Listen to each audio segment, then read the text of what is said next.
Honorable Srimati Priyanka Chaturvedi ji. Thank you so much, Honorable Deputy Chairman, sir, for allowing me to speak on a very important bill. So, with regards to the bill, it is the need of the hour that we look towards energy conservation as well as energy efficiency. However, I have a few points to make in this particular bill which needs clarity and confirmation from the Energy Minister, and I do it through you, sir. Sir, the Act is allowing the central government to specify carbon credit trading scheme, energy consumption standards, specify standards for equipment and appliances, and also decide the penalties applicable. Now, penalties even on residential buildings will be decided by the central government, and which will have to be implemented by the state governments and, more importantly, the local governments. And not having them as part of this entire discussion mechanism, I think, is faulty to begin with. I had proposed through my private member's bill a climate change council board, which would be led by Honorable Prime Minister and which would have all the important state ministers deliberating on something like this. Because what problem state of Maharashtra may face in terms of energy conservation, energy requirements could be a lot different from what maybe Himachal Pradesh needs or maybe what Arunachal Pradesh needs. So it is important to have the voice of state governments also, because they would be the final adjudicator. We have spoken about how laws are made, implementations are difficult. This will head towards that. My second point, sir, is when they speak about jurisdiction. Jurisdiction, everyone has made a point. Manoj Haji also made a very valid point about Ministry of Environment and conflict with Ministry of Power. I would say jurisdiction should be done through an interministerial group, whether it is coal, whether it is urban housing, whether it is transport, whether it is civil aviation. All of them would have to be active partners to make this entire energy conservation an important factor to achieve our goals as committed by the Honorable Prime Minister at the COP26. However, there is no clarity on that particular thing.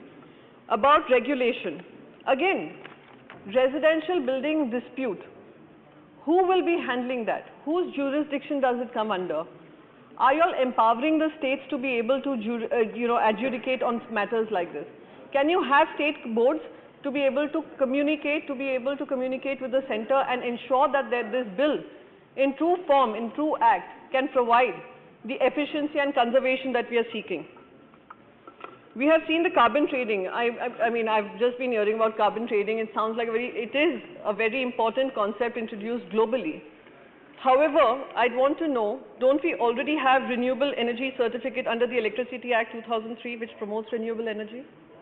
Don't we already have the energy saving certificate under the Energy Conservation Act of 2001 for promoting energy efficiency?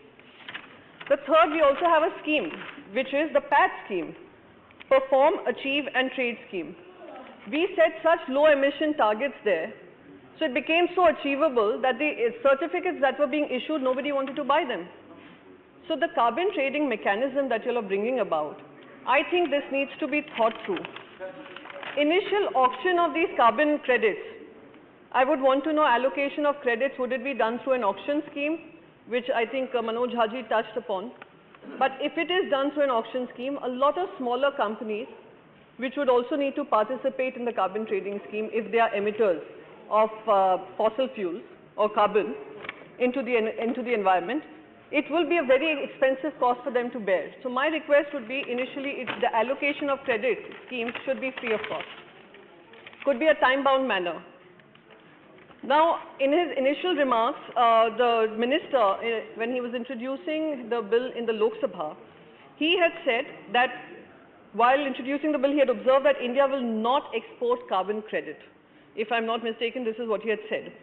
But however, global carbon offset market currently contributes 30 million carbon credits by funding carbon absorption projects in India.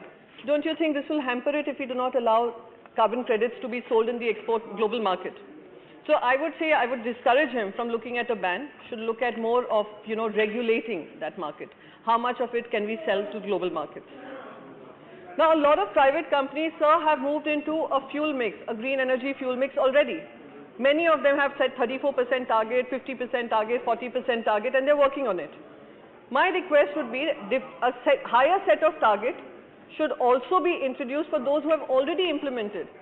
I won't call it penalizing them in any way. I would say that we will only make it more efficient by having private companies be a partner in creating this conservation ecosystem. In the non-fossil obligation, they have mentioned non-fossil fuel mix, but they haven't. Sir, can we have the house in order? Please, let us. We are having debate. आपस में कृपया बात न करें. Please.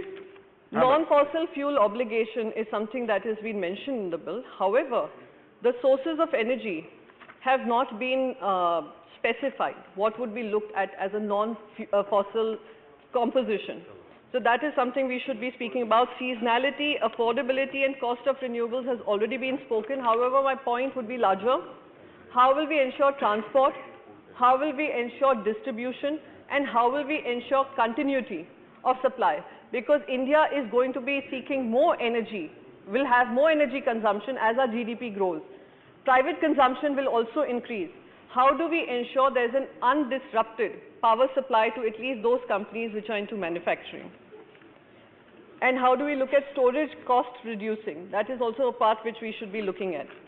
Most importantly, the last and most important point, and I won't take further time on this, we need to have even a price control mechanism. Biomass has also been mentioned as clean fuel in the amendments, which is appreciable. But as per a recent survey, price of biomass has absolutely doubled, and power plants are looking towards that, but now they're turning out to be unaffordable. So, like we have unregulated the fuel prices, many times we hear this, it's totally unregulated, market dependent. But at this point in time, when we're looking at a transition to newer energy resources, then we need to look at how we can control the price mechanism to ensure that people are encouraged to move towards, renewable energy resources. So those were my few points, sir, and with that I rest my case, and I would request the Energy Minister to address this. Thank you so much. Thank you.